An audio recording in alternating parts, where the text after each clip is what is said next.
마태복음 21장. 예수님과 제자들이 예루살렘에 가까이 오시다가 올리브산 기슭에 있는 벳바게라는 곳에 이르렀습니다. 예수님께서는 거기서 2명의 제자들을 마을로 보내셨습니다. 예수님께서 말씀하셨습니다. 너희는 맞은편 마을로 들어가거라. 그러면 당나귀 한 마리가 새끼와 함께 묶여있는 것을 발견할 것이다. 그 당나귀를 풀어서 나에게 가져오너라. 만일 누가 너희에게 무슨 말을 하거든 주님이 필요하시답니다 라고 하여라. 그러면 즉시 내어줄 것이다. 이것은 예언자가 말하는 것을 이루려고 하신 것이었습니다. 시온의 딸에게 말하여라. 보아라, 내 왕이 내게로 오신다. 그는 겸손하여 당나귀를 탔는데 어린 당나귀 곧 나귀 새끼를 타고 오신다. 2 제자들이 가서 예수님께서 지시하신 그대로 했습니다. 그들은 당나귀와 그 새끼를 데리고 와서 그 등에 자기들의 옷을 깔았습니다. 예수님께서는 그 위에 앉으셨습니다. 수많은 사람들이 자기 옷을 벗어 길에 깔았고 나뭇가지를 잘라 똑같이 했습니다. 예수님의 앞뒤에서 따라가던 사람들이 소리쳤습니다. 다윗의 아들에게 호산나!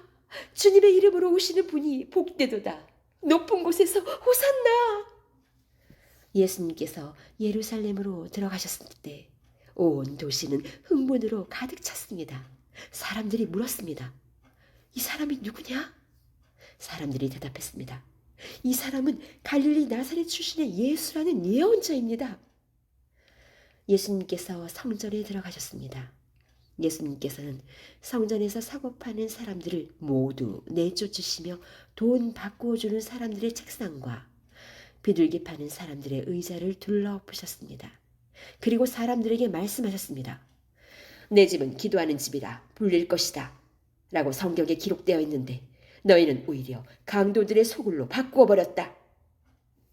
성전에서 보지 못하는 사람들과 다리를 저으는 사람들이 예수님께 오자 예수님께서는 그들을 고쳐주셨습니다. 대제사장들과 율법학자들이 예수님께서 하신 여러 가지 놀라운 일들과 다윗의 자손에게 호산나! 라고 외치는 아이들을 보았습니다. 그들은 매우 화가 났습니다.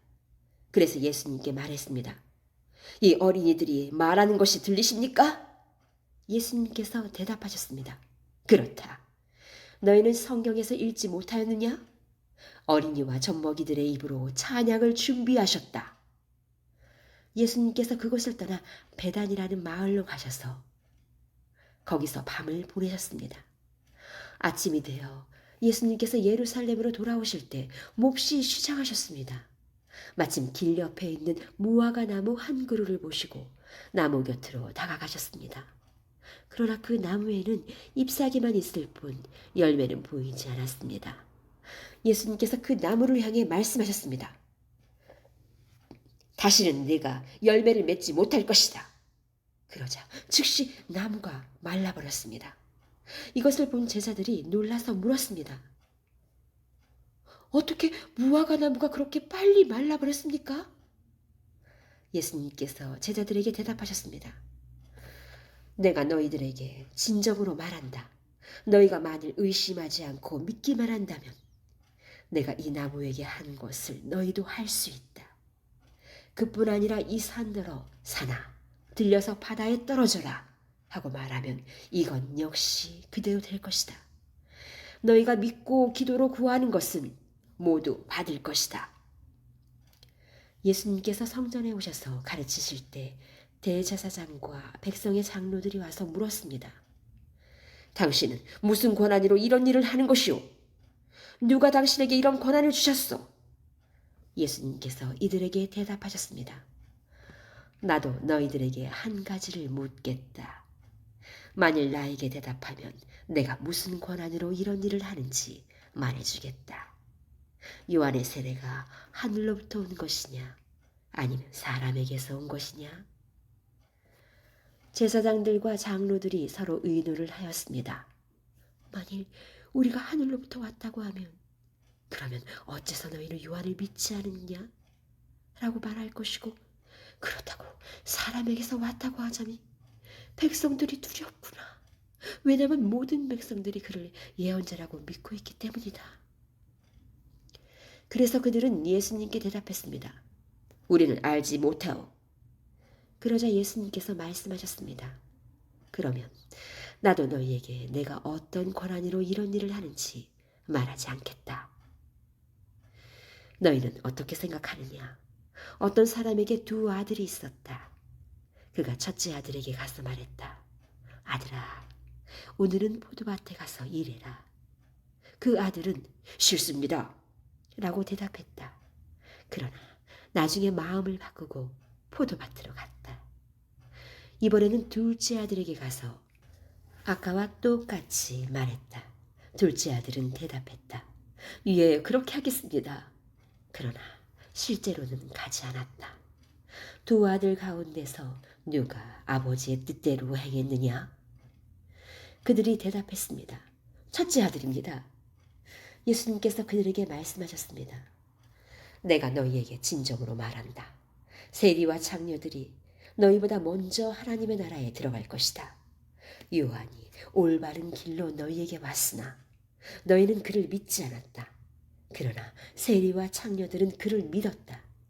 너희는 이것을 보고도 여전히 회개하지 않고 그를 믿지 않았다. 다른 비유도 잘 들어보아라. 어떤 밭 주인이 있었다. 그가 포도밭을 일구고 담장을 두르고 포도즙을 짤 구덩이를 파고 망대를 세웠다. 그리고 포도밭을 농부들에게 빌려주고 여행을 떠났다. 추수할 때가 다가오자 주인은 농부들에게 종을 보내어 자기 몫의 수확을 받아오게 했다. 그러나 농부들은 그 종을 잡아서 하나는 때리고 하나는 죽이고 또 하나는 돌로 쳐 죽였다. 그 주인은 처음보다 더 많은 종들을 그들에게 보냈다. 그러나 농부들은 그 종들에게 똑같은 짓을 했다. 결국 주인은 자기 아들을 농부들에게 보냈다. 그는 농부들이 내 아들은 존중할 것이다 라고 생각했다. 그러나 농부들은 아들을 보며 서로 말했다. 이 아들은 상속자니 이 사람을 죽이고 유산을 가르치자. 농부들은 그 아들을 잡아 포도밭 밖으로 끌고 가서 죽였다. 그렇다면 포도밭 주인이 왔을 때 이 농부들을 어떻게 하겠느냐? 그들이 예수님께 대답했습니다. 그 못된 농부들을 죽일 것입니다. 그리고 그 포도밭은 제때에 수확한 것을 바칠 수 있는 다른 농부들에게 빌려줄 것입니다. 예수님께서 그들에게 말씀하셨습니다. 성경에서 이 말씀을 읽지 못하였느냐? 건축자가 버린 돌이 모퉁이의 머릿돌이 되었다. 이것은 주님께서 하신 일이니 우리 눈에 놀라운 일이다. 그러므로 내가 너희에게 말한다. 하나님께서는 하나님의 나라를 너희에게서 빼앗아 열매를 맺는 민족에게 주실 것이다. 이 돌 위에 떨어진 사람은 깨어질 것이며 또한 이 돌이 사람 위에 떨어지면 그는 산산조각이 날 것이다. 대제사장들과 바리새파 사람들은 예수님의 이 비유를 듣고 자신들을 두고 하시는 말씀이란 것을 알았습니다. 그들은 예수님을 체포하고 싶었지만 사람들이 두려웠습니다. 왜냐하면 사람들은 예수님을 예언자로 생각하고 있었기 때문입니다.